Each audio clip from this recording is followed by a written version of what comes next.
Welcome to the Commentary Magazine Daily Podcast. It is May Day, May 1st, 2026. I'm not calling May Day, but I am just noting the fact of it. I'm John Podhoretz, the editor of Commentary Magazine. With me, as always, executive editor Abe Greenwald. Hi, Abe. Hi, John. Senior editor Seth Mandel. Hi, Seth. Hi, John. And Commentary's contributing editor and columnist for the Free Press and host of the Breaking History podcast, Eli Lake. Hi, Eli. Hi, John. For May Day, can I just recommend for our listeners, if they're looking to try to mark the occasion and the holiday, I would suggest you open a bank account, start a business, or buy some stock. Happy May Day, losers of the 20th century. Very interesting thing is happening. Wall Street Journal's lead editorial today makes this point that the economy did much better in the first quarter of 2026 than anybody expected.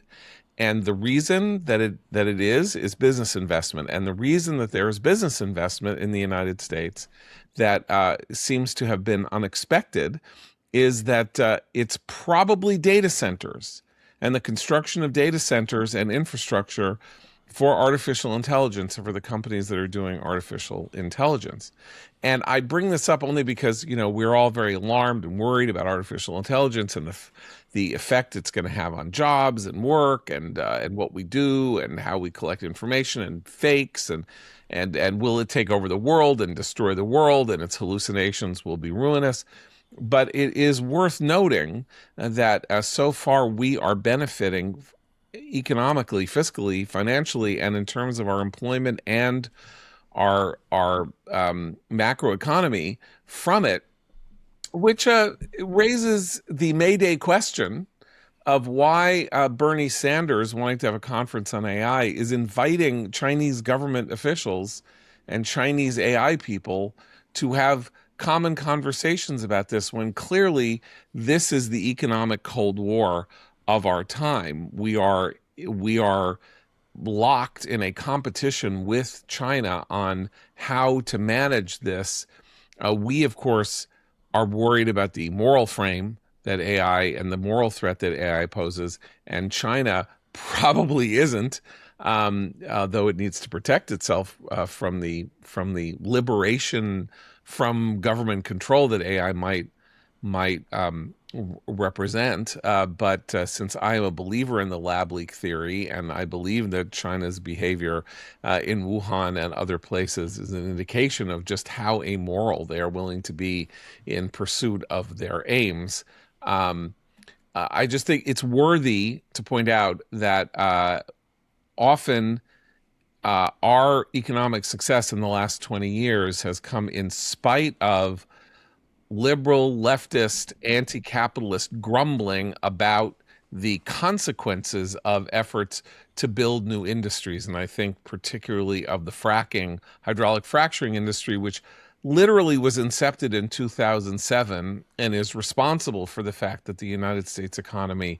did not go into a massive depression after 2008, and that we are a net energy exporter now, and that we are in a position to conduct our foreign affairs and our foreign policy in an entirely new fashion without fearing an incredible disruption in our own domestic natural gas supply, because we have had this revolution that would have been stopped dead in its tracks had the people who are now screaming and yelling about the building of data centers and how terrible they are, if they had their way. We do have this. I'm sorry, Eli. You very politely raised your hand, but I just jumped in. We do have this huge challenge with China regarding their battery operated vehicles, their rechargeables. Right. They are selling them all over the world, including right down below Mexico.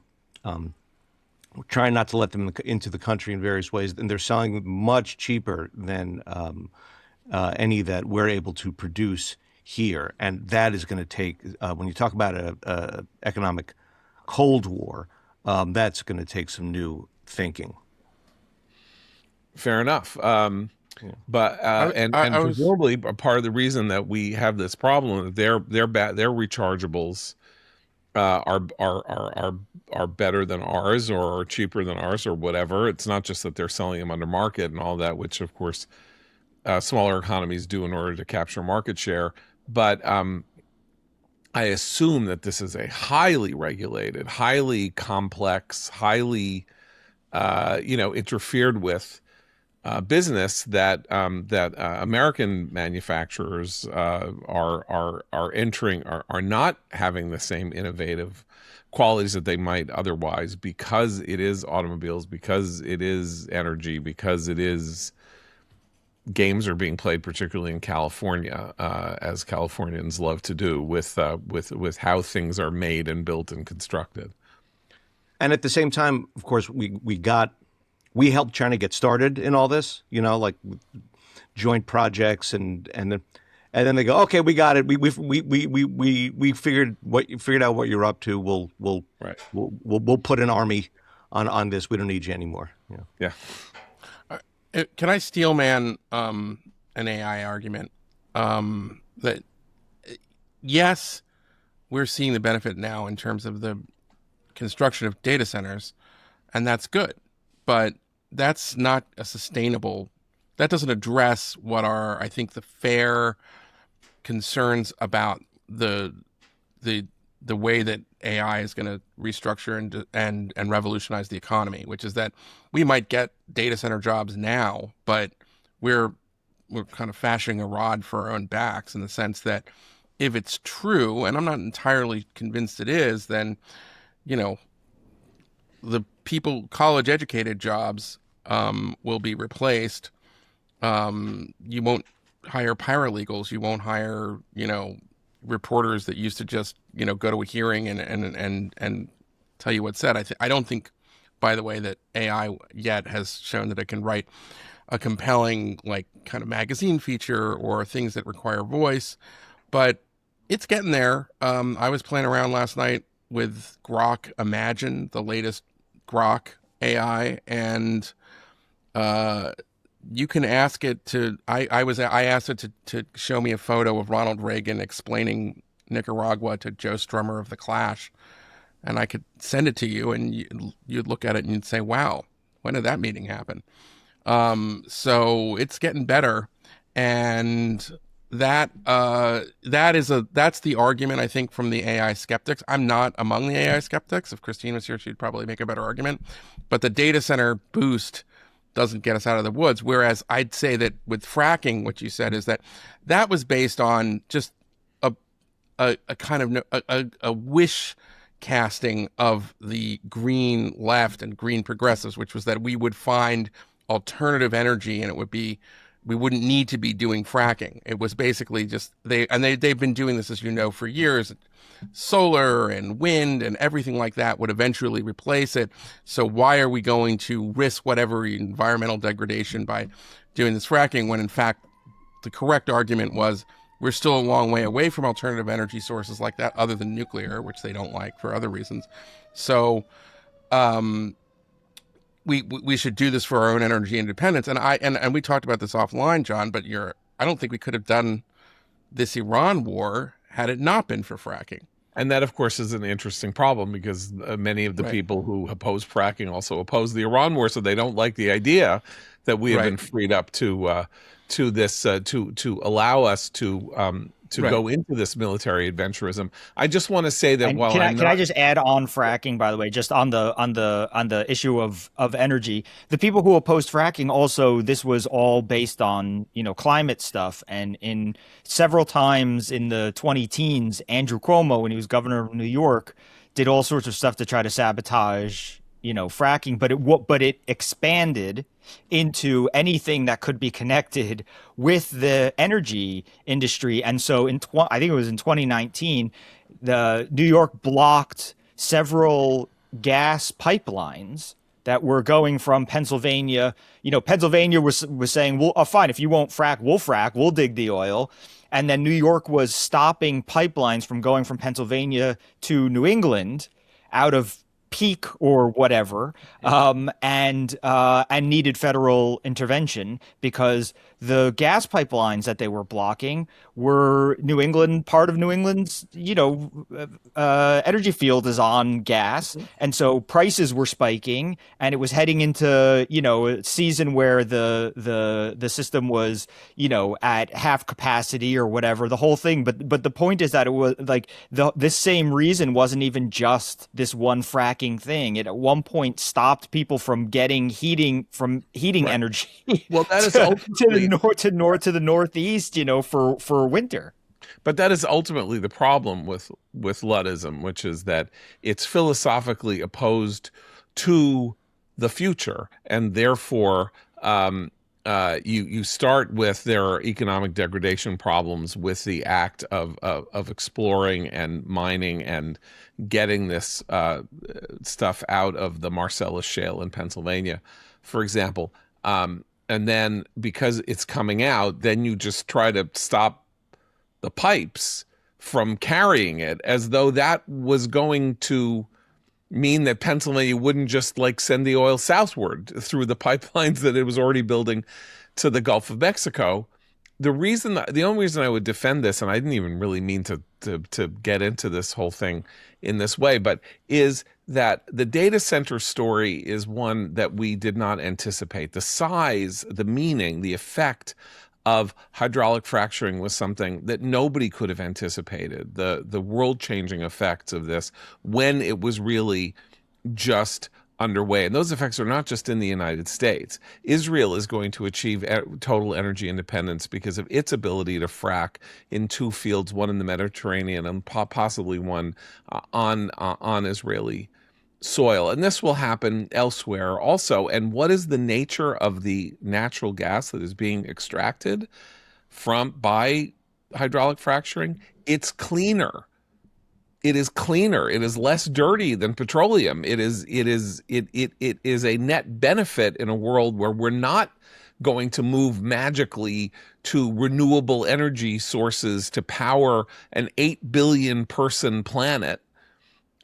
So you know what's great when you can take a less polluting form of energy and use it to replace a more polluting form of energy. That's progress. That's the story of capitalism from of the Industrial Revolution, is that everything starts out filthy and gets cleaner and cleaner, and people want to live in a cleaner environment and all of that. So the thing about AI, and this is a slightly separate matter, is we just don't know what the effect is going to be. And we, I think, are unique, just as environmentalists, we're uniquely susceptible to the most alarmist possible argument about fracking in the 2000s.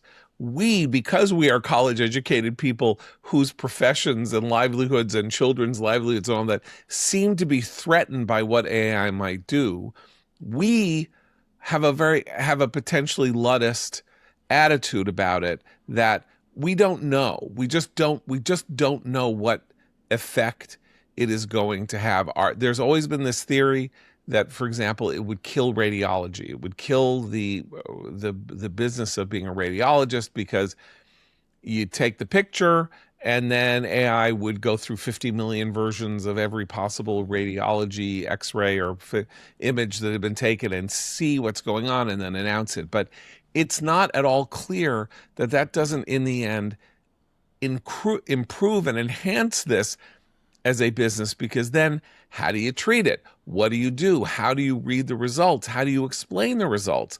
What is it that, medicine will always require a personal touch. It will require the ability of somebody to interact with a real person who knows what real emotions are like and all of that. It could increase the number of people who work in this, not decrease it. We just don't know. But I just thought it was interesting to note that the economy is growing because of this thing that a lot of people in the elites, just as always happens, are very, very alarmed about. And B, that Bernie Sanders wants to empower the Chinese. Gee, I wonder why. I wonder why Bernie Sanders wants to empower the Chinese. I mean, they don't have Nazi tattoos on their body, but they might as well. And he wants to empower people with Nazi tattoos on their body, so he might as well empower the Chinese Communist Party in its effort to lap and overtake the United States economically, because he hates America and he loves communists and he loves people with Nazi tattoos as long as they hate America and love communism the way he does. As the leader of that movement, I want to now move on to a quote I got to read to you from the Midas Touch is a progressive media company. So it has lots of podcasts and it has, very powerful Twitter feeds and various other people. And a staffer from the Midas Touch was on CNN's Abby Phillips show, the source of all horrendous clips that we now see on all media.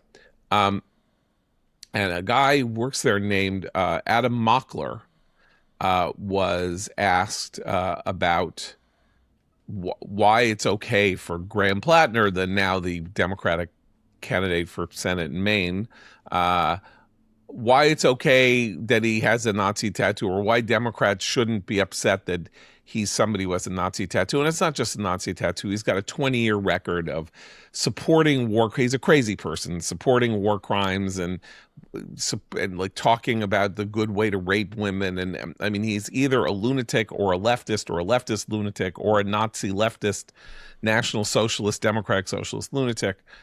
But Abby Phillips says to this guy, Adam Mockler, if this were a Republican candidate who had a Nazi tattoo, covered it up when he was running for something, and had said all the things that he had said, that's Platner, about black people, about women, about rape, do you think there's a world in which Democrats would be, let's just let bygones be bygones? That's the past, today's the present.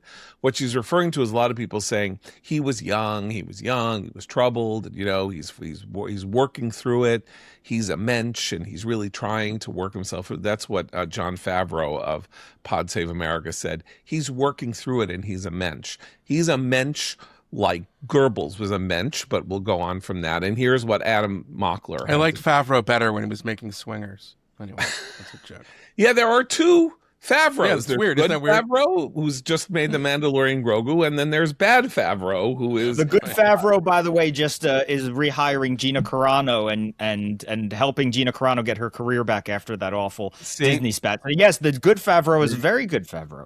Very good Favreau. Okay, so Adam Mockler replies to Addyville the following: I think we're entering a new era, and we'll see what the base wants. We'll see who wins when the actual election happens. So we're entering a new era. Is that the National Socialist era? What new era are we entering into in which it is acceptable for somebody to hold and espouse the views that Graham Platner has held and espoused? These are people who say, and then the Mockler era goes where on. Yeah, it's the era where Marjorie Taylor Greene could win a congressional seat after, right? Talking about Jewish space. Marjorie lasers. Taylor Greene. Yeah.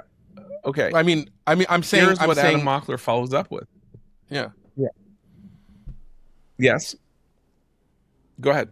No. I'm going to say that we're seeing it. Especially for congressional candidates, you're going to see that the old gatekeeper rules that we just sort of assumed were in place are no longer there, and both parties are going to be hypocrites about this kind of thing. I think that's just the case. That's just what's going to happen. But we know that. But hold on. Here's what he says. Listen.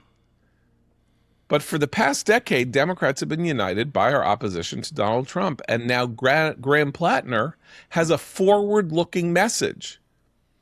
So if Donald Trump or if another Republican had a Nazi tattoo, I don't know, Donald Trump has dinner with Nazis. It's not that far from, it's happening. But there's also plausible deniability regarding Graham Platner's tattoo. We don't know if he knew. We don't know what he knew. Okay, so Trump is bad because he comports with Nazis. But Graham Platner isn't bad because he comports with Nazis. Now, just to be clear, by the way, we do know that he knew. I just want to make that clear, that this Mockler kid is just making stuff up. Yeah. He looks like he's 12, and he has obviously the emotional intelligence of a 12-year-old. But this is a very important cultural moment because you are seeing Democrats who have spent 10 years saying that we need to oppose Trump because he has some kind of weird Nazi adjacency. Well, that's not the only reason. In fairness, Oh, it's come on, overdetermined Eli. for the Democrats, though. I'm just saying there's a million reasons for Democrats as to The why they Proud don't like Boys, Trump. Charlottesville, Unite the No, Right. that was you're right. You're Nazi, right. Also, Nazi. It's Russian agent. 1933. No, I know. forget It's Russian also. agent. I'm just saying there's a Anne million. They have a Applebaum, bunch of David reasons. Frum. I know there's a bunch of reasons, but the idea that Trump is Hitler Right. is the through line from 2015 to the present. It is the through line. We're waiting for the Reichstag fire. He's going to suspend the 2028 election. He's the big lie.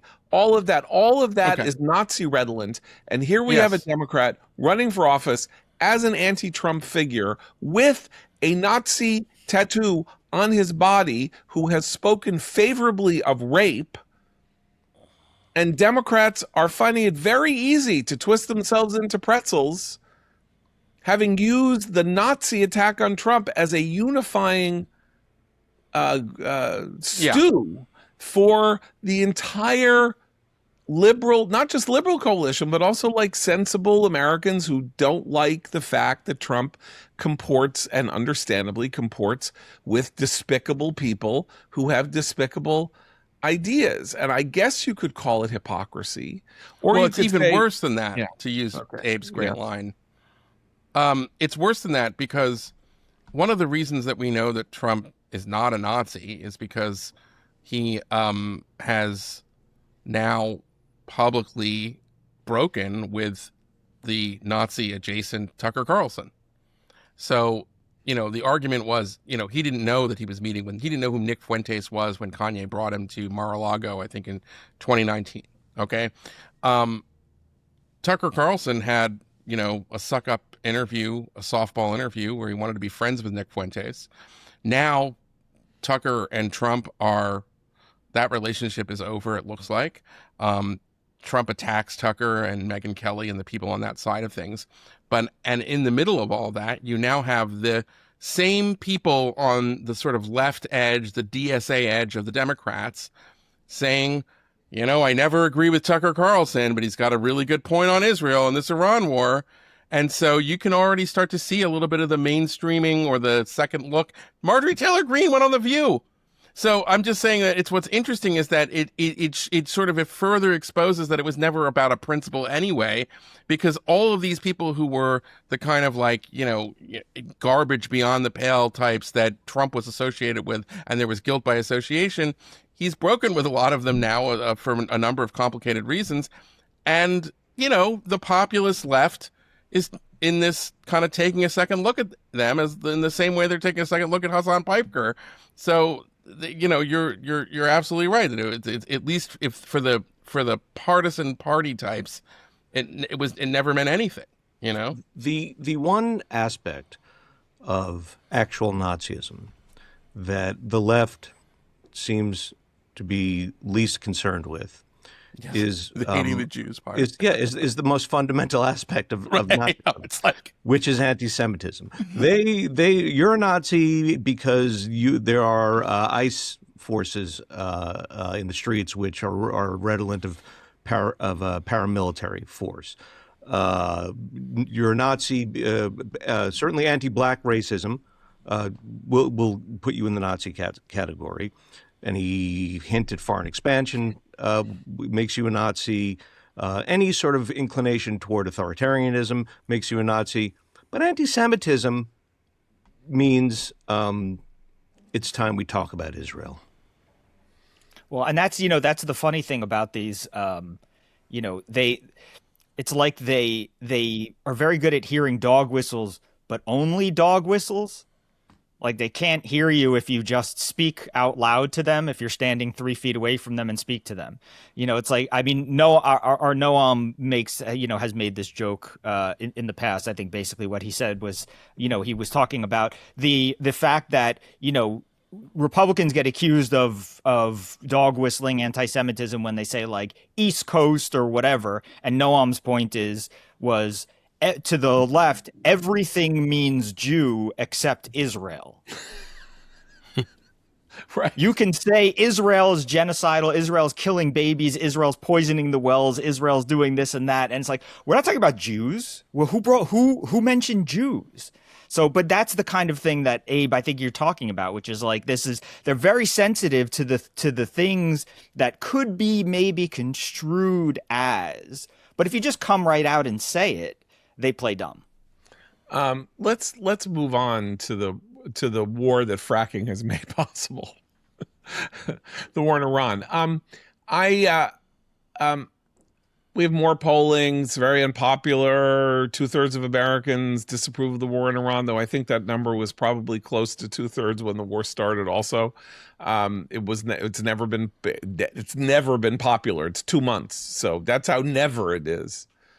We have like Aaron Blake of the Washington Post saying things like, "It took 6 years for Vietnam to become as unpopular as the Iran war is." Well, first of all, that is a fascinating fact, because sociologically, one of the reasons that Americans supported the Vietnam War for as long as they did is that millions of Americans were fighting in it, and it was therefore would have been considered a betrayal, except if you were part of the disgusting class that I came from in New York City private schools, and that it would have been considered betrayal of the young men who were fighting there to say that the war was bad or evil or whatever.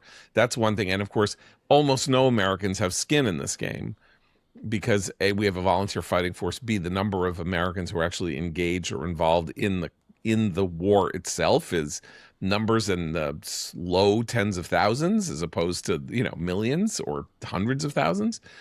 And so it's very far away from them. So it's all theoretical whether they like it or they don't like it, because it has no impact on them except for oil prices and maybe inflation, which is not nothing, but it's not visceral, right? Okay, so Eli was saying just before we went on that there is this world in which we are told the following.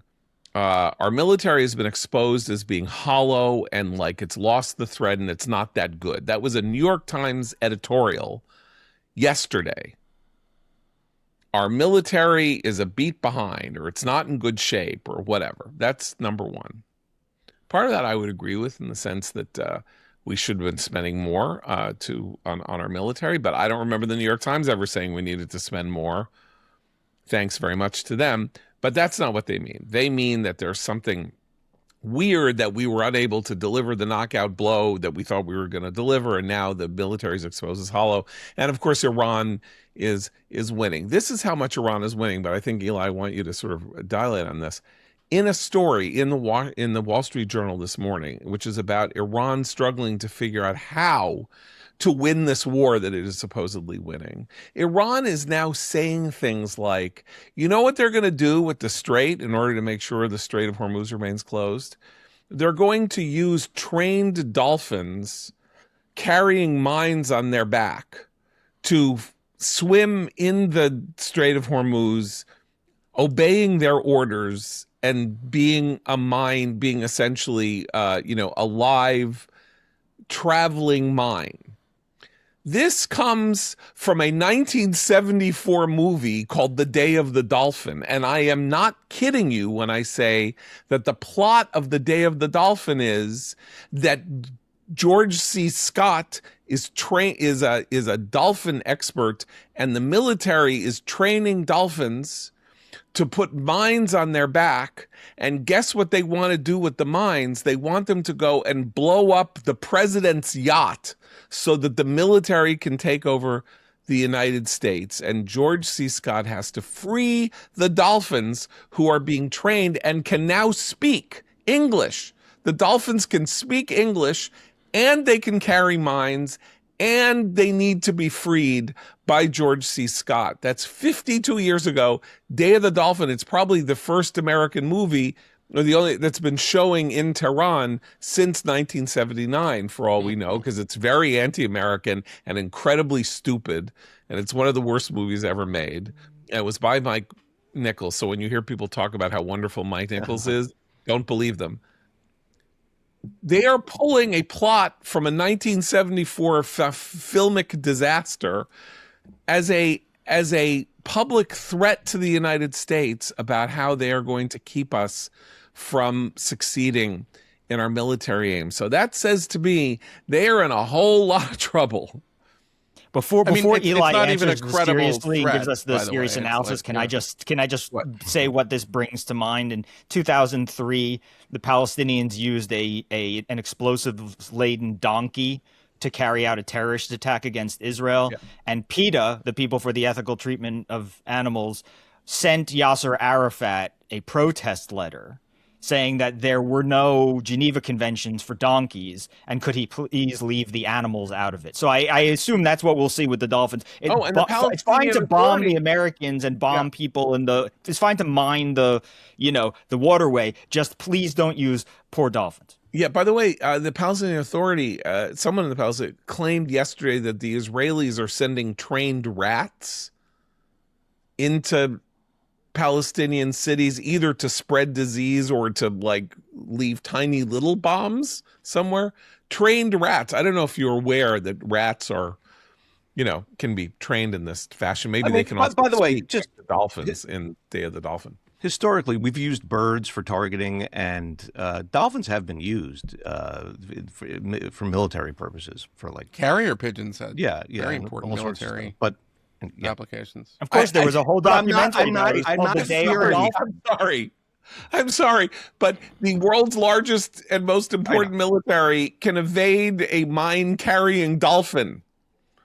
If there is such a thing, which I'm sure there isn't. And this stuff about training dolphins for military purposes is very fishy.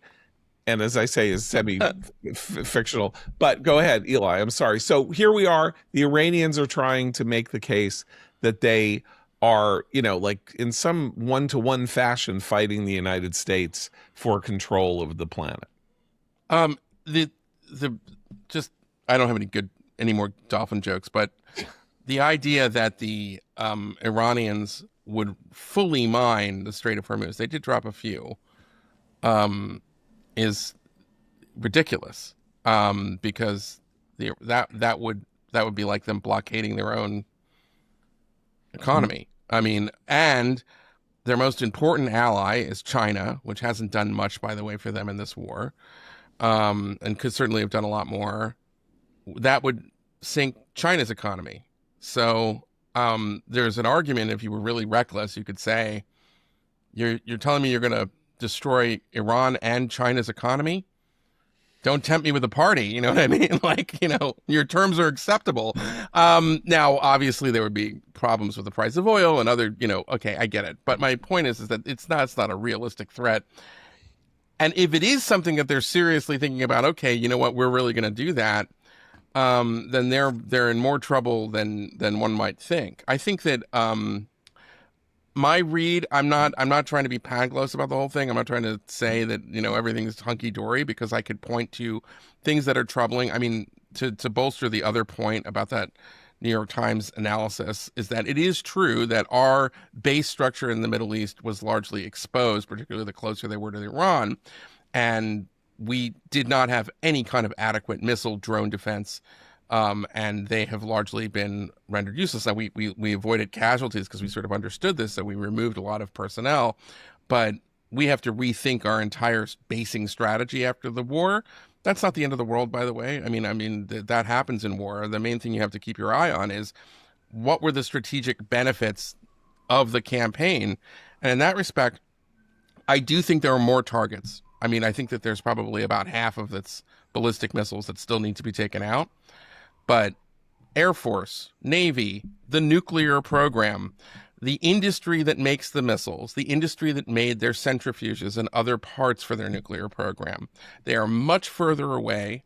It is a much heavier lift. This represents the end on just the nuclear of estimated about 500 billion, 30-year project for the Iranians. It is now almost entirely rubble. Even if, I think we do want the 1,000 pounds of 60% enriched uranium, but even if the Iranians were to somehow figure out how to get it with all of our monitoring and all of Israel's monitoring, They don't have the capability right now to enrich it to weapons grade. They don't have the facilities or the labs to put it into a warhead. They can't make more ICBMs. So there's so many problems right now that the Iranians face, and that is a strategic victory. It's not just mowing the lawn it doesn't quite capture it because of how much they've lost. So in that respect, I still think that is important. But at the same time, let's give the critics of the war this. Even if it was a temporary, even if it was a matter of a year or two, we don't want to end the war with Iran in control of the Strait of Hormuz in any way. That would be a loss of prestige for us. It would be very bad for the economy, and it would help them kind of generate the money that they would need to try to rebuild. But nonetheless, even if all that happened, they're still much further away. They cannot break out, and they can't build what was seen as that conventional weapon shield for their nuclear program so that we couldn't do anything about it when they decided to start to rebuild. So all of that is, in my view, to the good. Unfortunately, the president has not done a great job of communicating that to the American people. But I think over time, there'll maybe be opportunities to try to reassess that. And that's why I still remain relatively, and just the offensive part. I mean, between Israel and the United States, it was a revolution in military affairs, what was able to accomplish in terms of taking out the leadership in the first minutes of the war. That's never been done before without any kind of ground forces. People will be studying that for years. So, overall, that's where I'm coming. And it's like you can't make the argument because, twerps like this Midas Touch kid goes on CNN and says, what have we gotten out of the war? And I'm like, I don't know. A lot of rubble that used to be a nuclear program. How about that? So I want to make this point about the idea that there are problems with the U.S. military have been revealed here. The U.S., in combination with Israel, certainly, we have the capacity to bring Iran to its knees quickly. The way that this has always been done traditionally is total war. Trump doesn't want total war. We could do the kinds of things that would not have the New York Times saying, there are problems with the military, they don't know how to win. It would have the New York Times saying, oh my God, we are war criminals, this is the worst thing that's ever happened. If you look at Russia and Ukraine, and everyone praises Ukraine, rightfully, for having been this unbelievably tough, innovative, quick-thinking, adaptable fighting force that has revolutionized technology and strategy and everything. How have they done that, aside from ingenious inventions, freeing up the path for those inventions, recruiting more people? They've killed a lot of Russians and put a lot of Ukrainian lives at risk and they've blown up tons and tons of Russian infrastructure, and that's what they're targeting. When you do those things, you think we can't do those things? The second Trump whispers about doing those things, the world goes crazy. So, in fairness to Trump here, he doesn't like that, and that's understandable. But that's what total victory in large wars looks like historically. Two things. One, there was this report last night that was very perplexing. The senior official told Reuters and NBC News that the war was over. Today marks the beginning of the period supposedly under the War Powers Resolution where Congress would have to authorize the war for it to continue. As I said yesterday, every administration since the passage of the War Powers Act does not accept its constitutionality and will not abide by it. Clinton didn't abide by it. Obama didn't abide by it. Trump will not abide by it. But I thought, so it was very perplexing that it was phrased this way. And then I thought, well, so what they're essentially doing in my estimation, which gets to what we should talk about next, is they're saying that there was a war that went from February 28th to May 1st, including this period of ceasefire that began, I guess, on the 8th of April. And that war is over. But another war is about to start. Now, you may not think that these are separate wars. Well, another way of looking at it is that it's a war. This battle is over, and another battle is about to start. We have been told that General Kane and Admiral Cooper have been briefed the president yesterday on new war plans that presumably involve the Strait and other matters in order to get Iran to the negotiating table, to give us to say they've lost and to give us the 1,000 pounds of nuclear material. They have a plan. They have different plans. We don't know what they are. We don't know what they comprise. We don't know if they feature the kind of total war that Abe, I think, rightly says Trump is clearly wants to threaten but not carry through with. But there's not nothing, and what's happened here isn't done.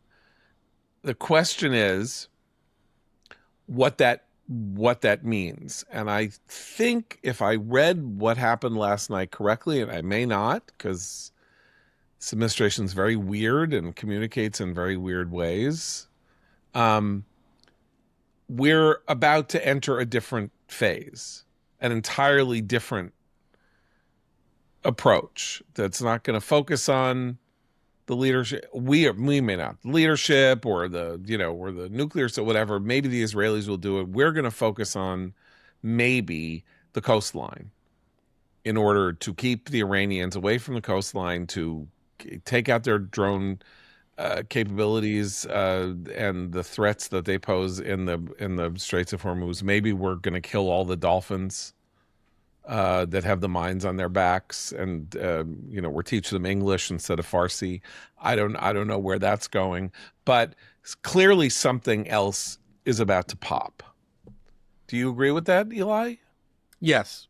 And the reason I agree with it is because I think this administration does disinformation leaks to what they see as hostile media.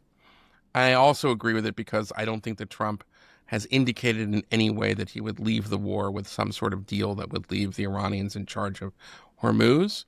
And I also think that there's something that we can't know, and that maybe Trump is getting briefed and Netanyahu is getting briefed, but I think it's something that maybe the Israelis would know and maybe the CIA would know, which is, what's really going on in terms of the fracturing of the regime. We tend to, it's just like lockstep consensus that the new regime is worse because it's more hardliners. I think that's nonsense. It was always very hardline.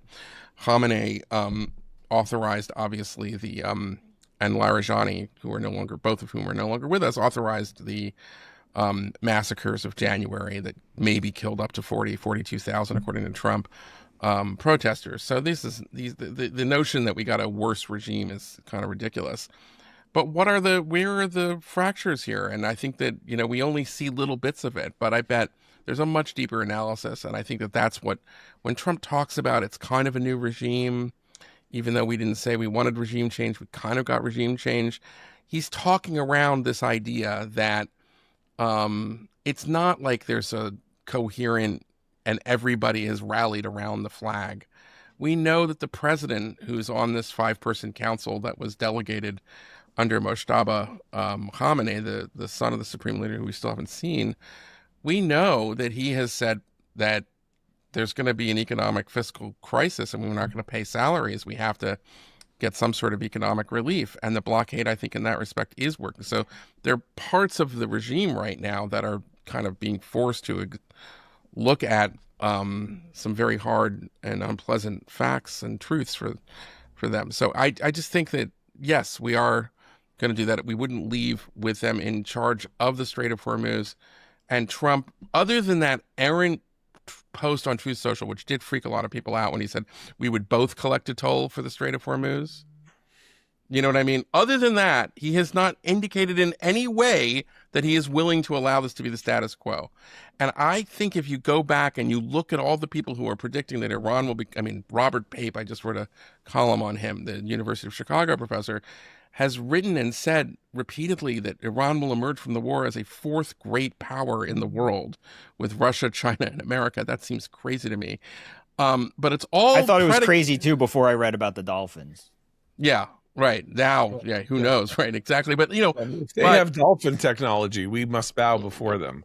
right. I mean, but the idea that Trump is going to just do whatever he can to get out of it because he always tacos and he doesn't like the poll numbers, we don't know. I don't think we've seen much evidence of that. If you just look at what Trump says and how he's responded, he has not, if that was what he was thinking, he would have maybe invited Tucker and Megan and the other, podcasters in MAGA land or, to the White House and try to explain it to them and say, hey, I need you to be on side. He would have taken that view. Instead, he says, to hell with them. I know what I need to do here. So there's a lot of indications in my view that Trump, and also the other thing is that Trump now has the people in place, particularly in General Kane and in Admiral Cooper, saying, I need a military plan now that will open up Hormuz. And he's not going to get rolled as he would have in his first presidency. And he's saying, oh, that's impossible. The only way we could do it is if we drop tactical nukes or something like that. So that's why I'm generally optimistic. I think that the commander in chief has made it pretty clear this is where he's going with it. He said, John, you mentioned on the group chat the other day, you pointed out how Trump brought this up at the press conference he gave after the attempted assassination at the White House Correspondents' Dinner, that he basically said, everybody around me was saying, look at the economy humming and all this other stuff. And I said, well, look, just get ready because we need to take care of the Iranian threat. And that's, going to have a cost. So the fact that he's still talking about that and still saying, I factored this in, I factored the cost in, I knew it. I think Eli's right that's been a major sign that usually Trump, if he were trying to back off of something, he would start by denying it. I never said that we could have higher gas prices in return for an Iran war. We just he would do what he does with like turnout numbers or whatever. It's like the crowd numbers or whatever, or ratings. He would just deny that the gas prices have gone up or something like that. But he hasn't. He's basically said we've made a choice to have this trade-off, which is kind of a rare positioning for Trump to actually come out and state, especially, with an election looming and stuff like that. So, yeah, I agree. I don't know how many weeks it's been now that the narrative has sort of been Trump's looking for an off-ramp. Trump's looking for an off-ramp.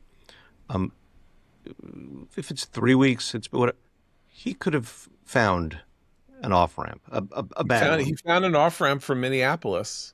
Yeah. He did. He found an off-ramp. Exactly. In 4 days. In 4 days, Yep. He found an off-ramp from Minneapolis when he really did feel like this was not going anywhere that he wanted it to go. Right. So we've seen it this year. We've seen him take advantage of that, in the last 4 months. And so I don't know why he wouldn't be able to come up with an off-ramp if he wanted one. Yeah. I also think that the political circumstances of the present moment cut against his need to cut and run. I've mentioned this before, but the events of the last couple of days have made this even plainer. First of all, he's not going to run again in 2028. Though he wants to champion the Republican Party, he's about himself and doesn't really care about what he's leaving behind him or what's happening to other people in the party. Not really. He obviously wants to get people elected. He likes to reward them or punish others and that sort of thing. But that's not party building. That's not looking out to the institutional interests of the GOP that he is at the head of. And we began by talking about Graham Platner in Maine. The nomination of Graham Platner in Maine, I think, effectively lightens some of the burden that a lot of the news reports this year might have been placing on him on the idea that the Senate really might go Democratic. It might,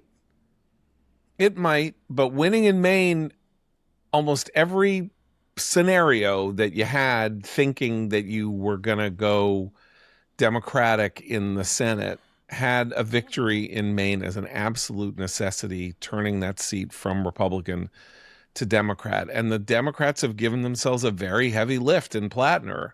Maybe he can do it, but I just remind you, they had a very sane candidate in 2020 when Trump lost. They had a very sane, rational, moderate to liberal Democratic candidate against Susan Collins in Maine, and Susan Collins won by 9 points.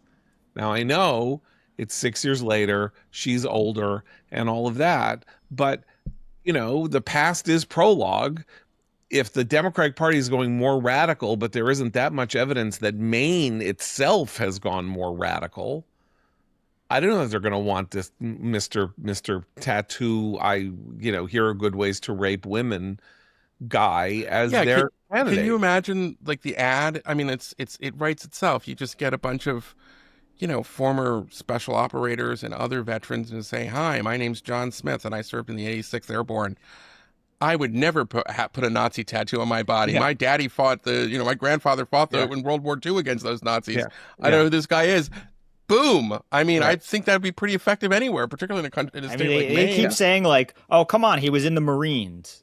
Yeah. I'm sorry, how many Marines do you know with Nazi tattoos? Yeah. Well, of course. But also, you're a Democratic socialist, you think every Marine has a Nazi tattoo because you think the Marines are the Nazis. Right. So that's one of the reasons that they don't that they don't have this a natural revulsion to what Graham Platner is. This gets at a really great point, John, which is that we are talking about Graham Platner's death head tattoo as a question of anti-Semitism, which of course it is. But it's also a question of like, you're not patriotic. You hate America. We fought the Nazis. That's the other part of it. Like, are you kidding? Don't forget, the American flag is a scary, triggering image to people. Well, that's what I mean. It's like this party is a joke. Stop telling me, "Oh, he's a veteran," and how many it's like when John Kerry did that in 2004. I was sick to my stomach, by the way. And I'll say this right now. I'll put it out there, okay? Go ahead. I was not offended by Swift Boat Veterans for Truth at all in the least. I'm glad they did what they did. John Kerry was such a fraud in that in 2004 when he's reporting for duty, Lieutenant Kerry, are you kidding me? He hated the Vietnam War. He testified. He called his fellow battle buddies war criminals. It's outrageous. Yeah. Right. And that's who the Democrats are. They don't like the military. The proudest the proudest American moment of the 20th century, without question, was the defeat of Nazi Germany. I mean, absolutely. It's untrammeled pride because there are people in America who remain morally what would you call it? Like morally ambiguous about the victory over Japan because of the use of the atomic weapons at Hiroshima and Nagasaki. That does not attach to our victory in Europe and the events of 1944 and 1945 from D-Day to the surrender of Nazi Germany. I know it's a long time ago, but if there's one thing that American school children have not been told, it's that we were bad to defeat the Nazis. They've been told America has been bad on race. America's been bad on Native Americans. America dropped the nuclear bomb on Japan. America's, has this terrible record. They have been told that nobody said that we shouldn't have taken the Nazis down. They have been told that the Nazis were inspired by American action, by the way. Right. That's right. Well, that's true too. Right. Yeah. But even so, this is why you can still make movies about how wonderful America is as long as they're about fighting the Nazis in World War II or fighting Nazis in America in 2010 or 2011 or whatever it is. Fighting Nazis good. Graham Platner, right. Nazi. So I'm sorry, it's a heavy lift for the Democratic Party. Well, also, 1945 is the same year, is 80 years after the Civil War, which was the great accomplishment of the 19th century. So my question is, I mean, in 1945, the Democrats didn't have a problem with the stars and bars and the Confederate flag. Could you imagine Well, they were if there was a Confederate tattoo on a Senate candidate in Maine in 1945? It would still resonate, even though it was 80 years ago that we had that great victory. So come on. And here's the part, if you really want to get yourself crazy. So, I'm there. To Eli's point about Graham Platner and his Nazi tattoo, is his celebration of the U.S.'s worst enemy, which we defeated. What's his and his ilk's argument about American Jews? That we are more loyal to Israel, to another country, than we are to the U.S. Thank you. Yeah. Yeah. Who are they loyal to, Hassan? I mean, you started off talking about Bernie Sanders bringing in China for an AI conference. And they're going to talk about the dual loyalties and the Israel lobby and all this other stuff. And I'm like, you guys are, you don't have a leg to stand on this issue. And and the same with the populist right. I mean, Tucker Carlson, that's all he wants to talk about is the disloyalty of American Jews and how they tricked the president into the Iran war. And the same guy is buying real estate in Qatar and, God knows, doing softball interviews with the Iranian president. It's ridiculous. Enough already. Enough already. You want to talk about patriotism? You have nothing to say about it. Okay. All right. There. Everybody have a great weekend. I have a commentary that recommends Kanye West's new album. No, I'm just kidding.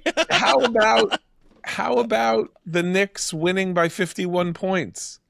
And the Sixers making it to Game 7. Let's just say this is the age of miracles and wonders. That's all I could. That's all I can say. We're going to see next. It was a very important night for us homeschoolers because we got to quiz our children every few minutes on how big the Knicks lead was. How are their math skills coming along?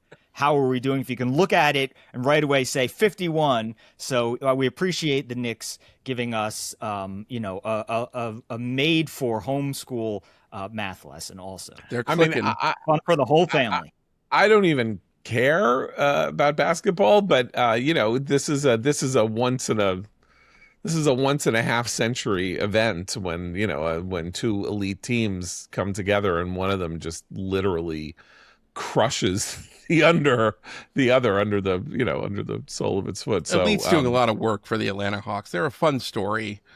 They have a couple good players, but they are.